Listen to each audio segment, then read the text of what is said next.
Health guide bed চ্যানেলে আপনাকে স্বাগতম। ভাবুন তো, আপনি প্রতিদিন নির্বে এক সহায়কের উপর নির্ভর করছেন, অথচ তার নামও হয়তো কখনো শোনেননি। এই সহায়কটির নাম পিত্তথলি। আকারে ছোট কিন্তু কাজে বড়।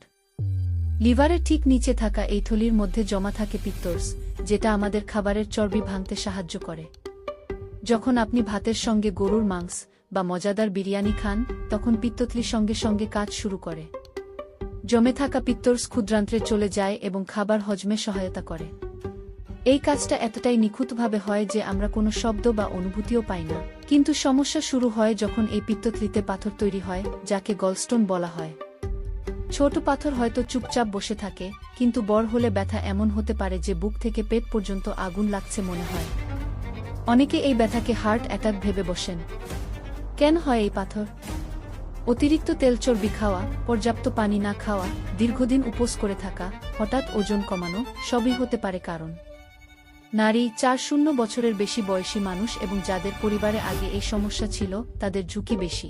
চিকিৎসা না করালে জটিলতা বাড়তে পারে। পিত্তথলি ফুলে যাওয়া, ইনফেকশন, এমনকি পিত্তরস লিক হয়ে পেটের ভেতর মারাত্মক প্রদাহ হতে পারে। অনেক সময় শেষ সমাধান হিসেবে পিত্তথলি অপারেশন করে ফেলে দিতে হয়।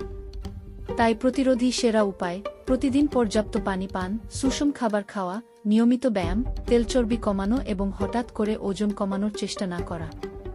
মনে রাখবেন, আমাদের শরীরের প্রতিটি অঙ্গেরই একটি গল্প আছে, কিন্তু সেই গল্পের শেষটা ভালো রাখতে চাইলে এখন থেকেই সচেতন হতে হবে।